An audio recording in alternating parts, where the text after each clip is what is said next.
Starting. There we are. We are now live officially, and we have Yvette Gonzalez all the way in Berlin. So, Hi. Yvette, welcome, welcome, and thank you so much Thank you. for making the time to chat with us. We Of want to go course. all the way back to the beginning. You're not from Berlin. You're No. actually originally from Texas. Yes, I am. Yeah. And my So, family's still there. okay. So, what did you study at school that started to lead you on this path of where you landed up? Well, first, thank you for having me. I'm really excited to be here and to contribute.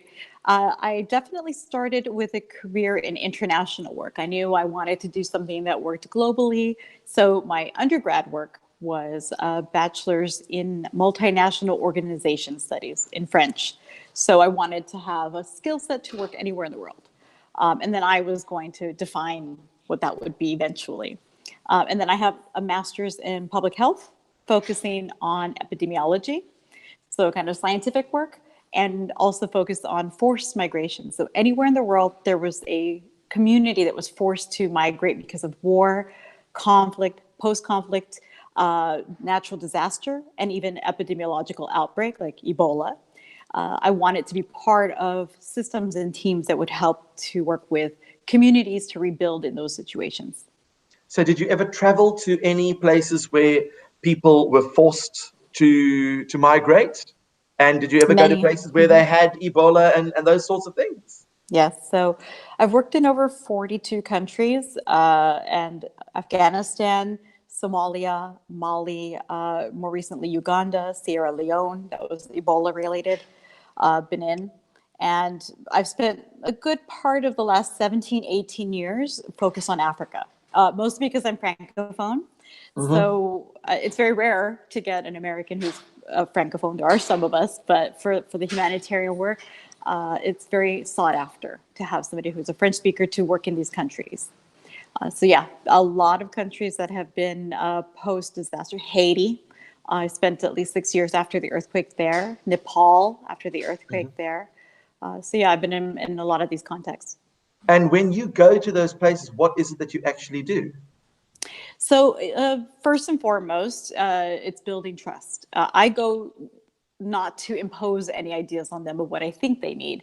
I go to relay to a community, first find out and evaluate what is it that you need. Do you even want my help? Do you need anyone's assistance? And if you do, what is it?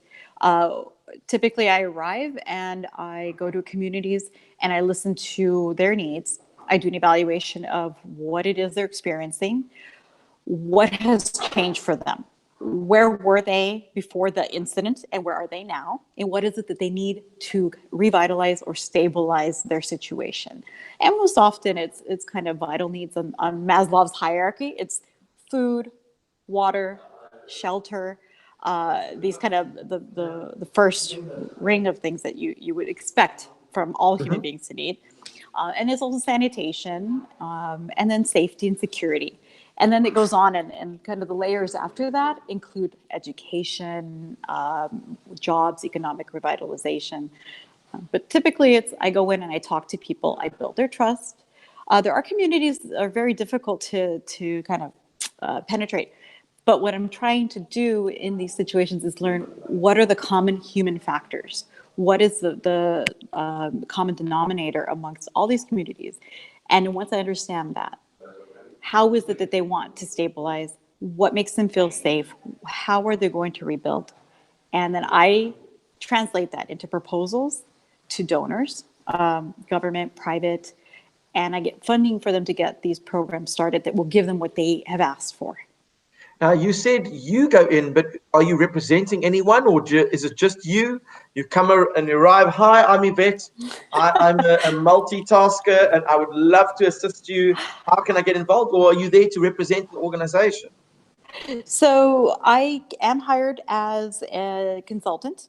So Hmm. I have my own business where I'm hired, but I would go in normally with an organization. So I can go in with a non-governmental organization, an NGO, and that can be a local one who found my name from somebody who knew somebody, or it can be with an American-based, French-based, Spanish-based, international organization that knows me from all the years of work, and will hire me for like 15 to 30 days. And then I can also go in with the US government if they hire me, which I did many years ago, or the UN, so United Nations could hire me. So once a group comes to me, and typically it is a NGO, more often than not, or a private sector group. And when they find my name, or they find me on LinkedIn, or they have somebody that shared my information, or they find me on Twitter, or they, there's so many different means of finding me or knowing my work. Mm-hmm. They ask me, do you have time? Are you willing to go to this location? And here's what we would like from you. And they'll give me a list. We want you to write a proposal. We want you to get access to a community. We want you to get money for a program. We want you to stay with the community for 15 days and just tell us what they need. And if I say yes, they will pay for me to go, and then I execute everything that they've asked for. Wow. And how easy is it to get money? Because nowadays Ooh. it's becoming more scarce than ever before. Yeah, that has always been difficult. And so the whole basis of what I do has been very high competition. A lot of groups go in and compete for this money. A lot of individuals are writing proposals. It is harder now than it's ever been because many reasons. One, politically, there's very scarce availability of money from Mm-hmm. different organizations. Two, there's been a decrease in the last decade or two of security and safety around humanitarian work. You know, we used to have these child days where, at least on vaccination days or the Children's Day, all conflict ceased, or anything that was adherently a threat Mm-hmm. was deemed inactive for one day while we access children. And those days are gone. There aren't those safe days anymore. These are targeted days. So it's been really hard to convince donors that you will invest in a program that will help people, and we will show results, and the community will thrive when there's still imminent danger and less and less money. There's a lot of justifying and being accountable. You have to really think about, at the end, we're dealing with human beings who are just human in contexts that are often misunderstood Mm-hmm. because the news inflates it, or we don't have enough information. And then there's the priority of, is malaria more important, or is HIV more important, or is Ebola more important? These are the kind of things at play that you can't control. Mm-hmm. So, So, but now, I mean, are there times where you've been asked to go into areas that your safety is compromised? oh yeah. I mean, but it was at the end of your choice. You're never forced to go anywhere. Mm-hmm. So a big question from every single contractor that I've engaged with has been, are you aware of the imminent danger? Are you aware of the security situation? Are you aware and informed? Often, and I would say 9 out of 10 times or more, if they have a security team in the place that we're going, Afghanistan, Somalia, to the most that I can be informed, I agree to go when I think that I can be safe enough to conduct my work. Recently, I was offered to go to Afghanistan to do a 30-day contract, work that I would have loved to have done, but I did not feel compelled that the security situation was in my favor. And I didn't think at this time that they asked me, the period of time, it was the most active attacks, that it was safe for me to conduct any of my work and to be productive. Mm-hmm. So I Wow, so turned you've that got one some down. tough decisions to make, and obviously you're very fortunate that you can turn down business, but of course you only have one life, so it's not something that you want to take Exactly. a chance with. So It's not now like, no. you're obviously working with communities in need, but then there's a space connection. What is the space connection? Ah, well, 2 years ago, I started to question, what is it that I want to do? Because I feel like, for almost 20 years, I've dedicated myself to communities that have been kind of socially deconstructed. And then rebuilt in new environments. And what is it that we see as human resilience, and how do we apply that to a bigger cause, and what can I do with that information? So I wanted to transition to something bigger, a different career. Now, at the time, I had many options, and I thought, should I go to military? Should I do something civil, military related? Or should I stay in development and find my own niche and create some other kind of journey and path with this? And I was definitely reaching out to contacts through LinkedIn.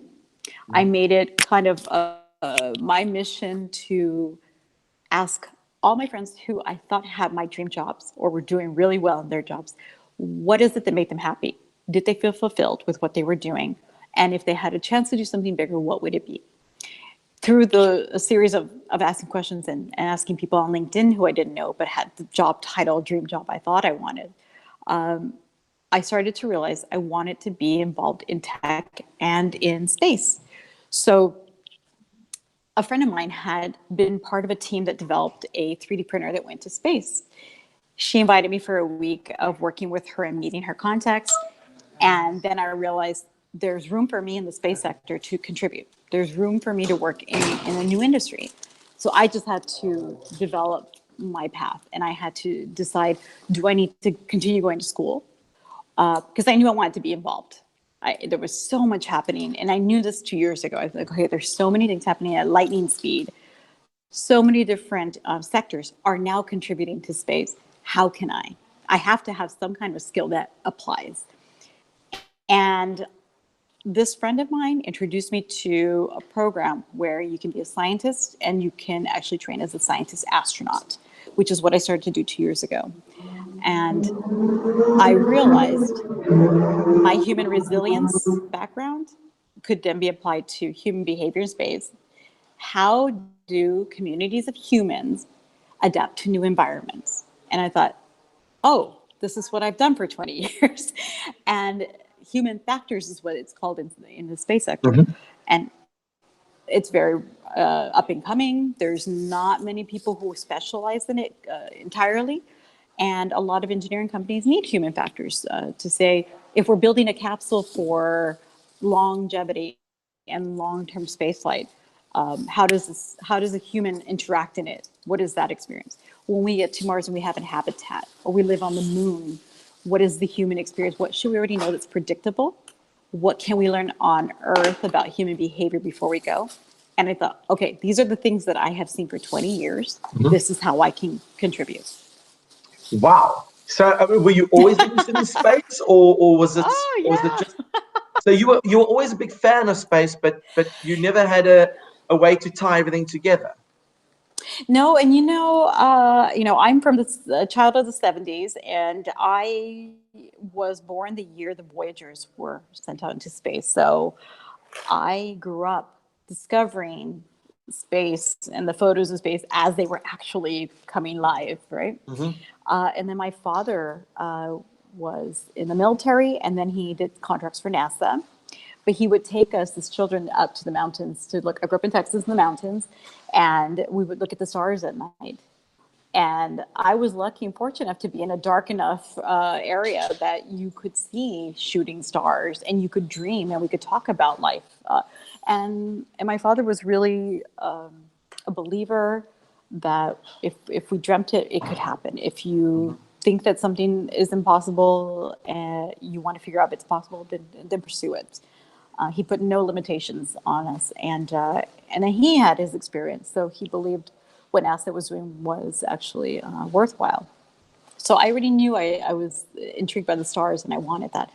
But I know that when I was in junior to high school, that I didn't want to be a fighter pilot. And at the time, I was truly informed, and I thought I was informed as a 12-year-old girl that I'm like, oh, I don't want to be a fighter pilot, and I have to be a fighter pilot to be an astronaut. Maybe I'll do something else that will contribute to humanity. And so that started my path to humanitarian work. But I took extra classes in undergrad that had nothing to do with my degree, that were astronomy. And I remember always thinking, God, these are really my favorite classes, but this is probably not going to be my career. I'm going to pursue other ways to help humanity. And that's so it kind of became my hobby on the side, and that dream of, oh, I wish someday. But it was originally that I don't want to be in the military as a pilot. I want to be out with the people. And that was the differentiator for me, and why I kind of veered to my development path. So then, as a scientist astronaut candidate, what does it actually mean? So right now, the program that I'm doing is with the International Institute for Astronautical Science, based out of Colorado. Anyone can apply. Minimally, you would have a STEM background and have scuba diving certification to take place, to get your first place and start programming. Mm-hmm. And it's classes that are offered on an annual basis to train a group of people, scientists, who eventually will go to suborbit and study noctilucent clouds, which are ice clouds. So the gentleman who started this, the director, trains us on different courses throughout the year. They're offered annually, so you pay and you attend classes as you have time and as you have money to pay for them. And somebody Mm-hmm. else can fund them, or you can self-fund them. And this program, because he has people with STEM backgrounds, you become a scientist astronaut candidate, because if we go with him to suborbit, you are a scientist conducting research on ice clouds.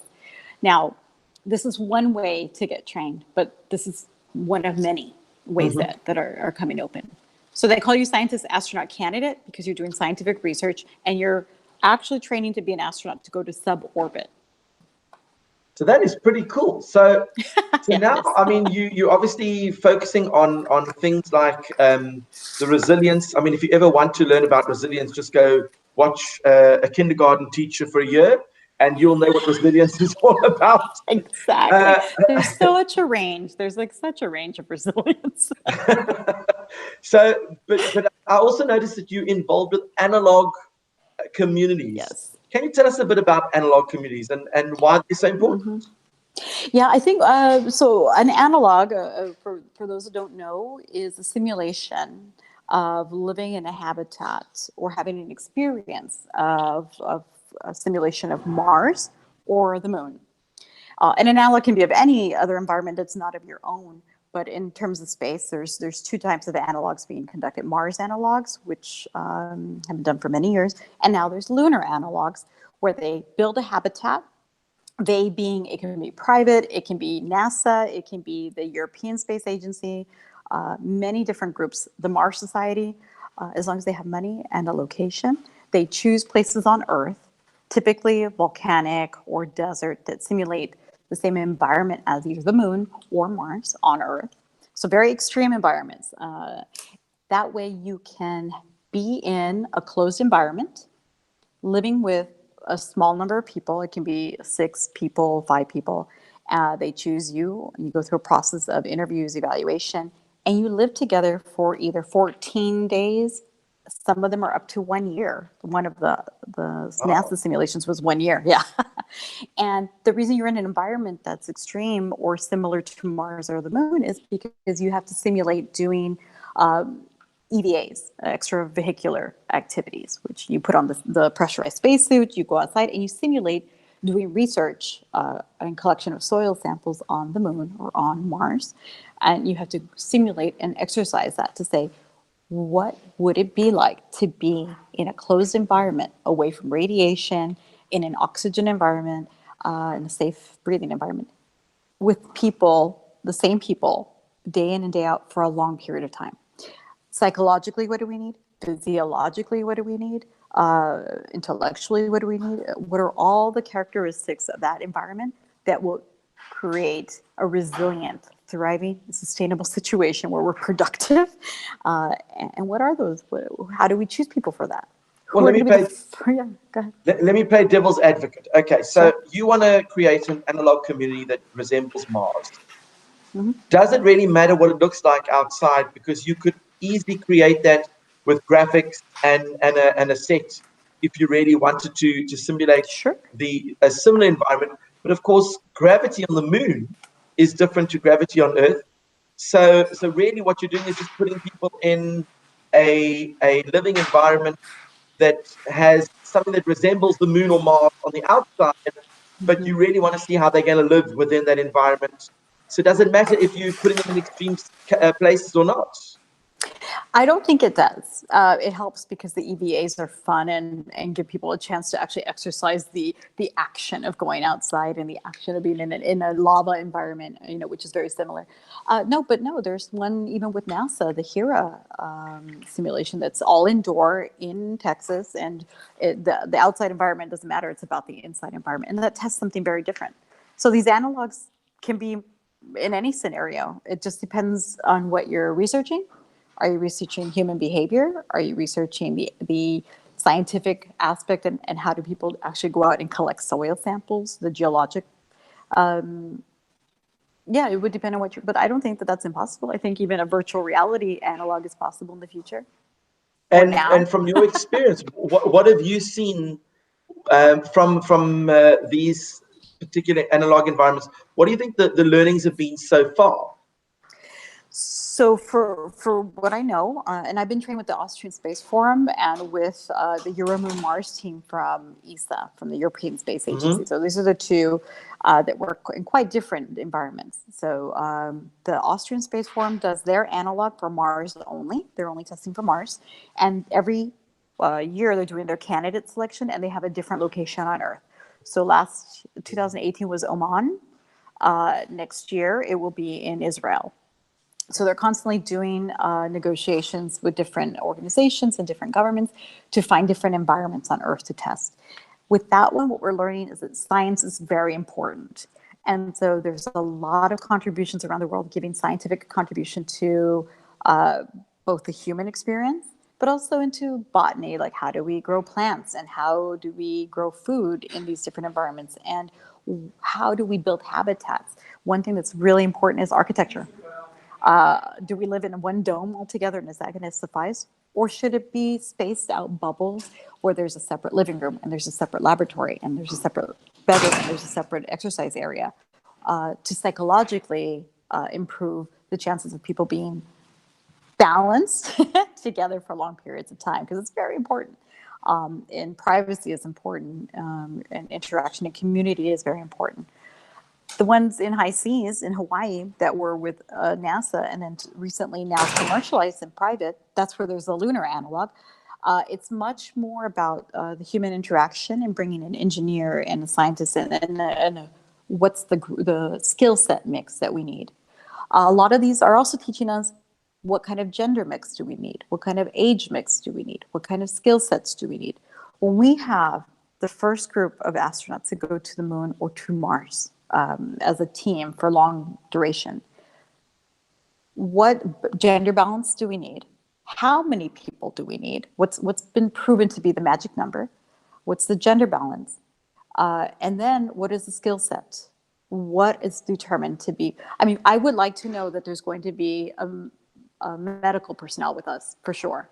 I would be very happy to know that we have a flight commander who knows how to pilot, and all of us know how to pilot, but also a medical expert, a doctor would be, for me, crucial.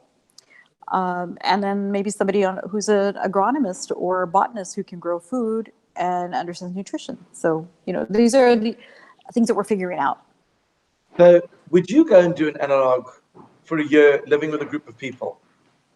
I would do one, yeah, and I want to. So, how do you get selected to do something like that? Well, they're all different. You apply to all of them.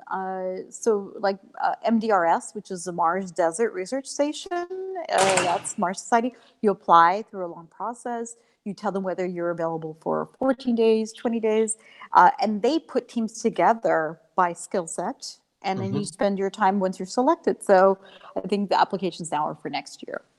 High Seas, the lunar analog with Euromoon Mars. That's a selection process as well with Bernard Foing and the team that I work with. And they take into consideration your skill set and if you would be willing to help with science and publish the science afterwards. So all of them have an application process. Some are harder to get into than others, more competitive. NASA, the HERA analog is so competitive. And then a lot of them also are dependent on your citizenship. So the Austrian Space Forum, for example, as an American, I can't be an analog astronaut in the analog, but I can serve on the mission control and I can work with the team in Innsbruck and I can actually help manage day-to-day flight plans, or I can take a role in the medical team. So there's ways to participate in different ones depending on your nationality and then on your skill set. What is your feeling about going to Mars? When do you think it's going to happen? And do you think that it's more challenging than they're making it out to be, or do you think it's way more simple than we previously thought? So I'm an optimist, right? So I want it to happen. but wanting and making things a reality are so vastly different. So, like many, I believe that so many things are possible, and I hope in my lifetime I see this. I think it's a longer preparation time. I don't think 2033 is going to happen. And I think I read something recently that 2033 is not feasible anymore. It's going to be further pushed out because 2033 was the date given that that would be the first missions to Mars, that was Uh-huh. possible, feasible with SpaceX and and other groups that are working towards Mars. I want it to happen because I do believe that space exploration is a worthy cause, both for the expansion of our knowledge, but then for any application that can be given to Earth and to be used on Earth to improve our life, I think is worth it. The things that we're going to learn from it, I hope, will make life better here, or will prove to make a life, future life that we can't even imagine exists yet. I hope that those are the things that come to fruition, or that science there, the research that we conduct, somehow creates revelations for what we're doing on Earth. These are the hopes I have. Yeah. But now you are convinced that maybe the commercial sector is going to play a much larger role than people actually. Uh, so people have this impression that everything's driven by government, but the commercial sector, I have a sneaky suspicion that you feel the commercial sector is going to play a much larger role. Would it be safe to assume that?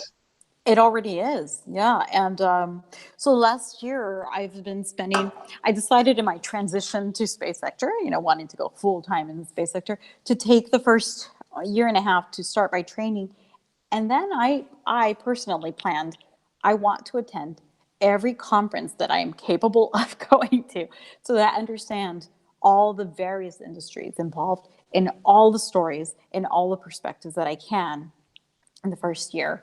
So I went to about 12 conferences last year, mostly back to back, and just learning about planetary science, astrobiology, the astronautical conference that they have every year, Human to Mars conference, and looking at the different audiences. And the common denominator I found in every conference is that commercial sector is alive and well. It's gaining more momentum, and the role that government is giving it is very, very crucial and important.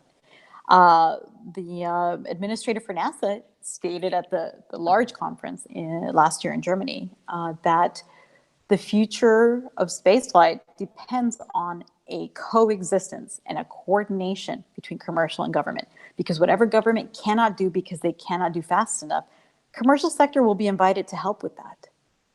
And I think that's Well, I exactly mean, the balance we have. Elon Musk is breaking down walls and boundaries. He's getting rockets to Yes. launch and then land on separate pads. I mean, just to be able to see that Yes. in our It's lifetime, magic. Yes. that is just Yes. insane.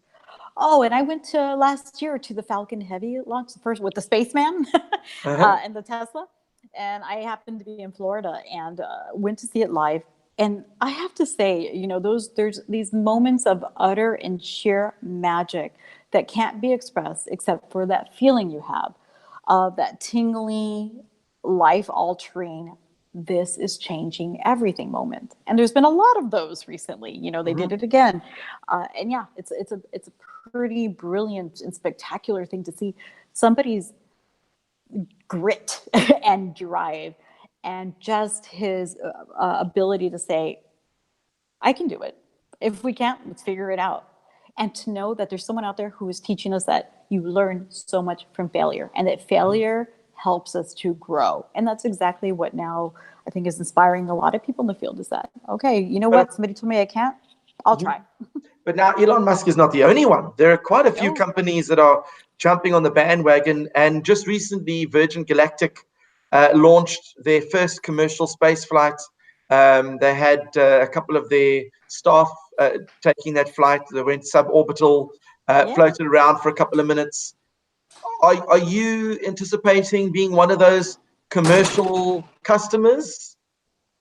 Yes, and actually, there's a few opportunities now that have gone live in the last few months, where there are competitions that are open to candidates. A lot of competitions.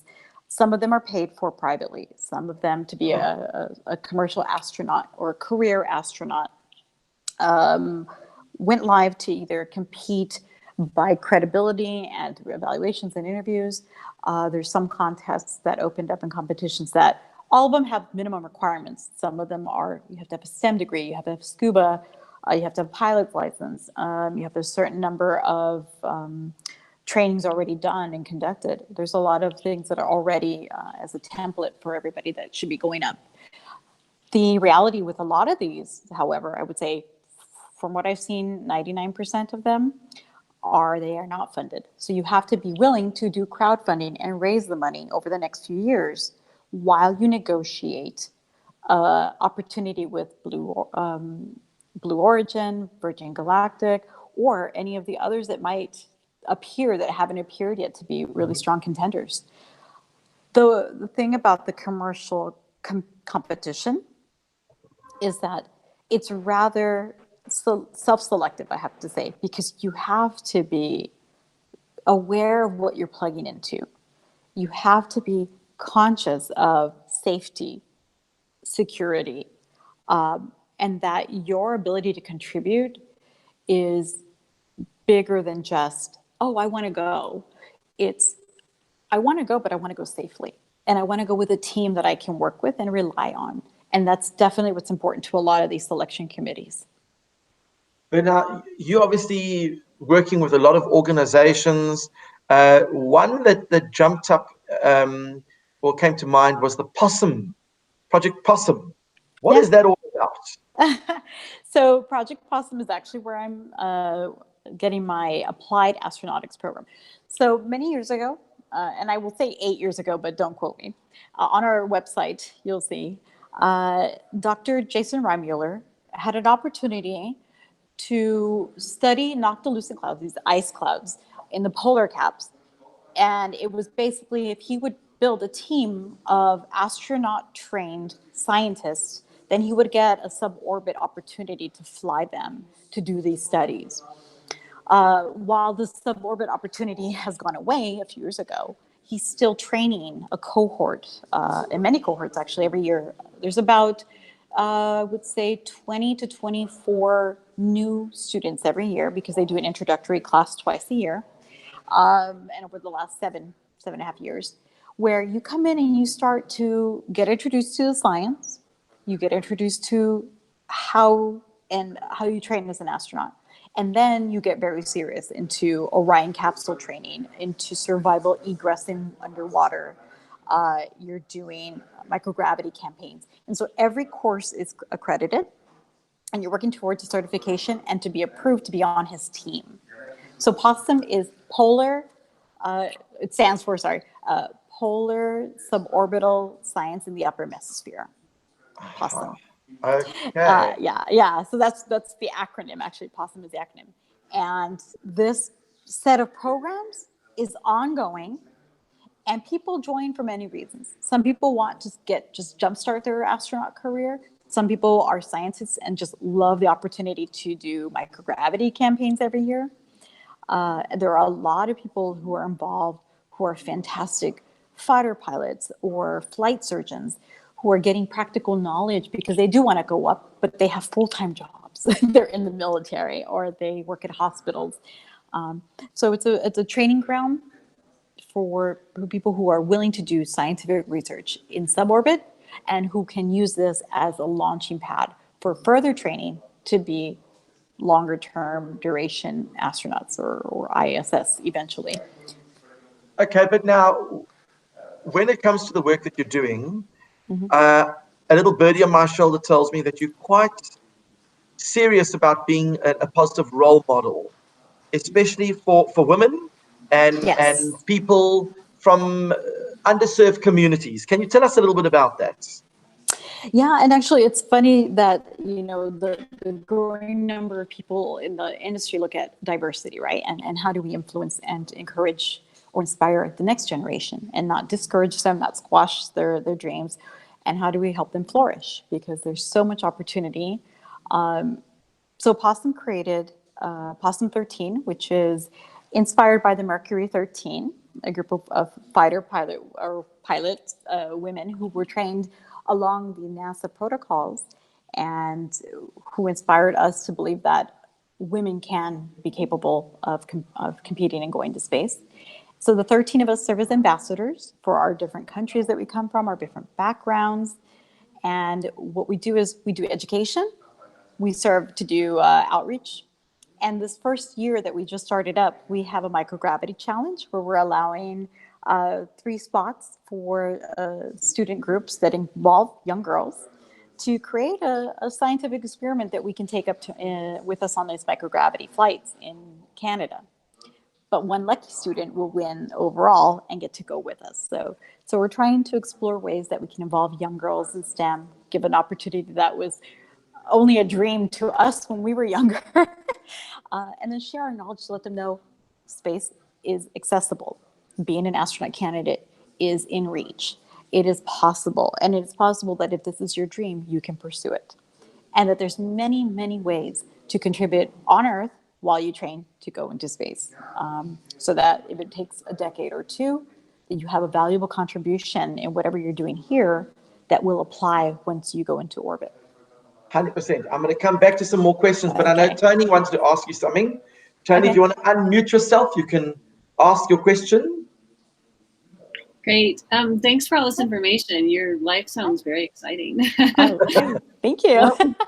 What would you say to schools in those diverse areas that have the diversity that, you know, they're not seeing kids going into STEM? What would you say to, or schools or educators? That's a really good question, actually, because right now what we're doing is we're working with educators and starting to start a conversation for the next year.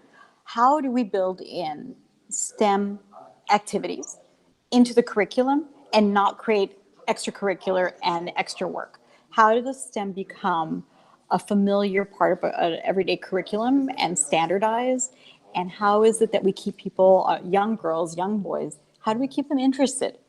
Because there are studies that show that even if they're interested, by the time they're 12 to 15, they taper out of STEM and they lose their interest because they're not encouraged, there's not role models, there's not programs. So how do we work to make fun activities for STEM, real activities like microgravity challenges or contributions to the sector? How do we create that link for you? And we're going to be starting, this next coming year. It's been such a challenge for us. How do we ensure that we can reach principals, school districts, private schools, and create a dialogue to fit any opportunity we have into the curriculum so that teachers then have an extra added value and they don't have to add work to their workload. It can be part of their curriculum.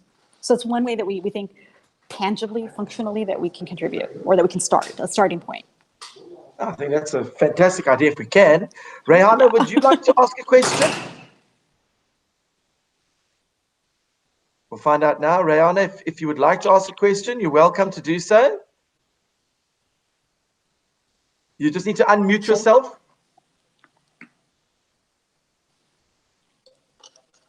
If you click on the little microphone, then you can. Let's have a look. And I'm plugging in just to make sure I don't go off.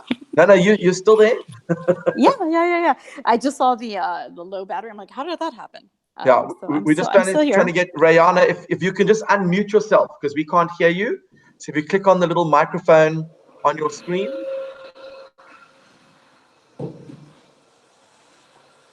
No, still not getting any sound? No, it's still muted. Okay, all right. So when she works it out, we'll come back to it. I'm fascinated with obviously this journey that we want to get to Mars, and if you look at the space industry from where it was, let's say 40 years ago, and then you move forward a decade, and then another decade, the accomplishments seem to grow at an exponential rate. Rockets are getting bigger, faster, more powerful.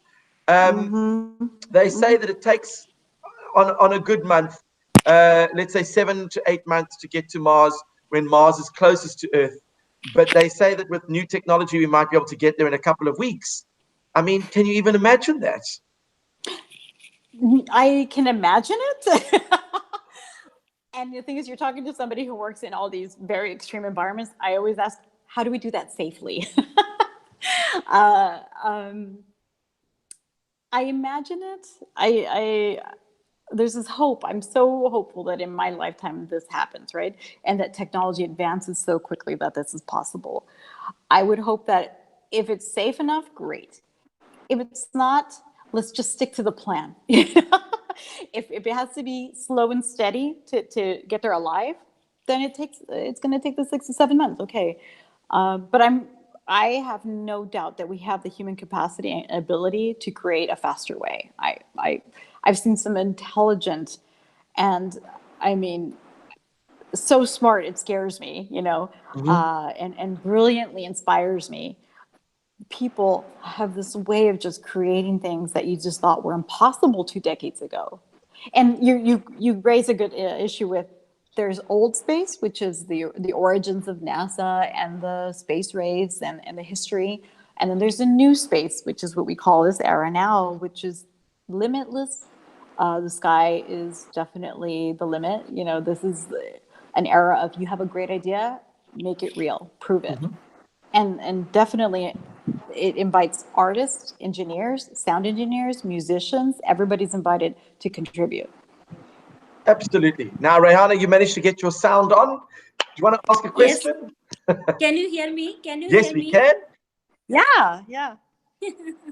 I am a primary school teacher here. I teach science, but how can I want to know yourself, and I don't know about yourself at first because I joined here late. So I want to know about yourself. So can you like describe Yvette, give a summary of who you are and what it is that you do? So thank you for joining us, even if it was late. It's never too late. That's kind of the theme of my life. It's never too late. I am an American citizen, born of a Mexican heritage, Native American heritage, and I spent 20 years as a human resilience expert in humanitarian work. A lot, that's what most people understand it as, and working in extreme environments. And I decided 2 years ago to transition to the space sector. So I joined a group, we were talking about Possum, and I am now a certified scientist astronaut candidate. And I am working towards being a commercial candidate. And that means that my interest is to fly in suborbit, cislunar, between the moon and here, it could be the ISS, to conduct research. And eventually I want to contribute to building the moon village. And I want to work on the moon and contribute to a habitat on the moon. Wow. Okay. So now you've mentioned a couple of things that we hadn't even touched on yet. You said something about flying to the ISS. That's if it's still around, because at some point that program is going to come to an end. But so you're obviously quite keen to become an astronaut, fly to the ISS, and then get very involved with a lunar base. Yeah, my priority is to be contributing to the moon village, and to lunar work and lunar research. If the ISS is an opportunity, I would love to have that opportunity. The conversations that have taken place recently around the ISS are that we hope it'll be extended for a few more years. And in that time period, the ideas that are floating right now is that hopefully it'll become maybe semi-private, semi-commercial. Will governments then share that space, and how will that work? So I think, when you think about that, it's about accountability. If it goes commercial, private, who's responsible? What are the liabilities? You have to think about all these things in terms of space. The kind of realm, the bubble that surrounds all of my decision making is also that I'm aware of what's space policy, what are space law, what is space security. I'm keeping all of that very, very much in my radar, and I'm very interested in that, because that's very important for how we conduct ourselves, what we build, what we do, and ultimately those are larger existential questions. Who is responsible for creating all that? So yes, I want to go to the moon. And of course, ownership. I mean, if I go to the moon and I happen to pay for my own flight, am I allowed to bring rocks back? Do I share that money with anyone if I sell them? So there's a huge commercial aspect. I've got a funny feeling within the next 5 decades, we could have a bed and breakfast on the moon. Oh, and people would be able to fly to the moon, spend a night there, and then come back again.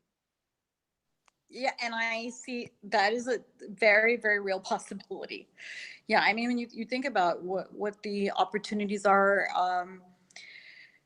and I've seen a lot of information on, do we allow flights to be sponsored by major brands? Do we allow, or are we going to, is it smart to allow marketing to also be a driver? What's our incentive to go? Who benefits from space? Do we all benefit from space? Do only those who go benefit from space? What is it that we're accountable to in the end? All the communities that I've worked with on Earth,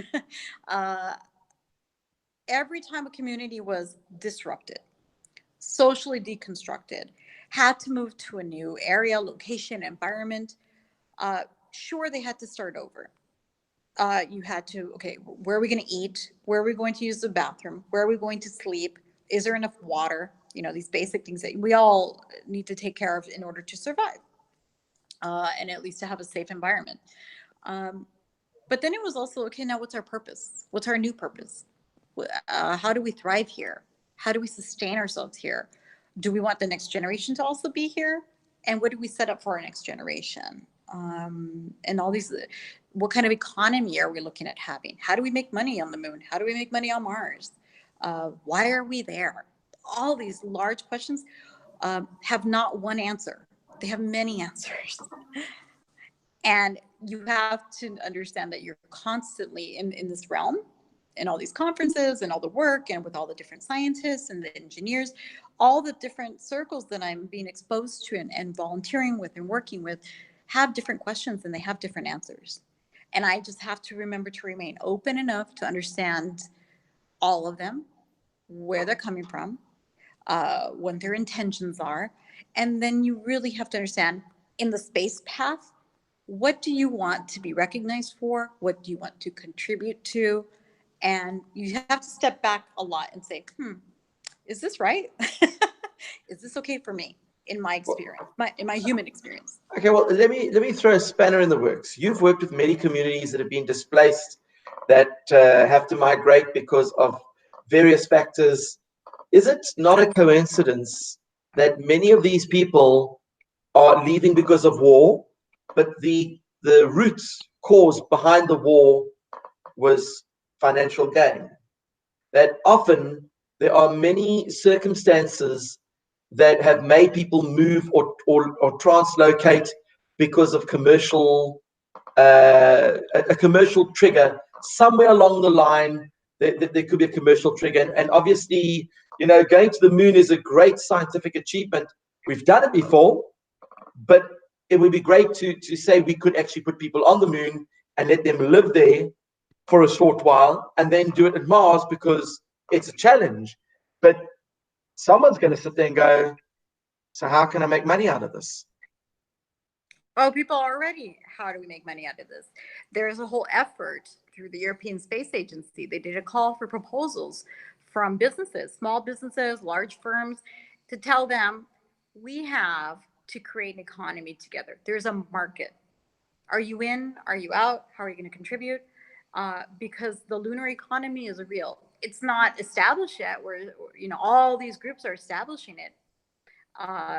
It's quite interesting to see a market being developed, and kind of we have a lead time on it. But how do we create a lunar economy? What is that going to look like? What is it based on? For me, in my experience, I look at the maritime industry, the ships, and it was largely influenced by the insurance companies. Is that going to be the same for space travel? Will that lead us into our policies and our regulations? I mean, that was very much what maritime was guided by. Excuse me. But when we look at the moon, And Mars, we look at it, for me, and this is, public information that's available, is that there's definitely an oxygen economy. And who's going to make that happen, and who's going to thrive in that economy? And what are the different facets of that? Because you're going to need oxygen to live, to survive, and for propulsion, for your for the actually getting and managing around space, right? So a lot of things to consider. Sure. Uh, I mean, that opens up a whole kettle of what's the word I'm looking for? It's like, when you throw potatoes that are still with water, and you throw them into a hot pot of oil, you just know there's going to be the sparks and the things flying out there. Yeah. Where would you like to be in the next 5 years? So the next 5 years, my plan is, I am now pursuing another master's. And so I'm going to be completing that. I will still be living globally. I'm based out of Miami, actually, but I've been spending a lot of time in Berlin. I would still like to be finalizing my commercial training. I see myself between Europe and the States. I don't know that in the next 5 years there will be a viable flight opportunity, but I think in the 5th year, in either 24 or 25, I believe that will be the year there will be suborbit opportunities for me. And I hope that in that year, I'm a candidate or selected candidate to go up into suborbit, at least, which is what I applied for this year. So all of my work the next 4 years leading to that is going to be to have at least more of my education completed, and then my training to be really focused. Whew. I mean, there's a lot going on here. So There really much, is. yeah. And this is the thing, is that I transitioned out of 20 years of doing something else, and I had my education and my experience, and that holds a lot because it contributes to a lot of like how I see the human element, right, in all of this. The scientific element, the engineering element, those are things that I'm catching up with. Now, I find myself crunching in the next 4 or 5 years because in many ways I am an older candidate. I'm in my 40s, and I feel like I'm catching up with a lot of others, me personally. This might not be the case for many people. Many people are right on track and are probably completely ready to go this year. And I learn from them. I get inspired from them. I work with a lot of those people. So I'm prepping myself and preparing myself. My timeline was that in the next 5 years, I have my pilot's license, I have my language skills down, and that I make myself available with integrity and credibility to be commercially viable for companies that are going up. That is actually quite exciting. I mean, It is. we've got people like astronaut Abby and a whole generation. They call the Mars generation, of these young people who, if they want to become the astronauts that fly to Mars, they are literally doing everything in their power to give them the highest probability to be selected as an astronaut candidate. So, how do you feel about this competition? So I know them, and I know their parents, and I've worked with them. I go to conferences with them. I train with some of them. We're possum trains anyone from the age of 17 to 55. I mean, you have a large gamut of people, all interested. So there's no discrimination by age, and there's no discrimination by gender or affiliation, and nothing. It's, do you have an interest? Do you have a skill set? And do you have the passion, right? And are you willing to learn? And these people come together. So the Mars generation, I am actually a member and I support them. And I know many of the original team that started it. And I have to say, I'm not in that competition. I'm in a different competition. Their competition is insanely new. It's developing. It's going to take a few years. They have a long lead time for the availability of their flights. So I find that they have branding, they have PR, they have social media, they have so many different aspects that I didn't have when I was their age. that certainly was not something I could even fathom at their age, because it didn't exist yet.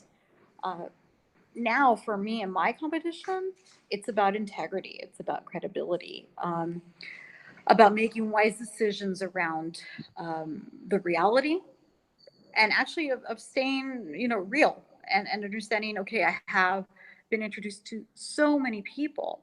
I've been to visit so many organizations, satellite companies, engineering companies, and where is it that I start filtering reality? Is it viable for me to say I'm an astronaut candidate now? Yes, I'm an active scientist astronaut candidate now. Do I have a flight opportunity promised to me? Not yet. Will I have an opportunity in the next 5 years? Yes. So those are the things that are in my realm to understand. And I constantly have to keep checking it, verifying, and questioning that. Now, of course, being the multifaceted and multi-talented and multitasking person that uh, you are not only involved in the space world, but you happen to be a singer on the side. Can you tell us a little bit about that hobby of yours? Gosh, I didn't expect you to ask that. Yeah, 20, just one moment, one moment. No problem. I don't.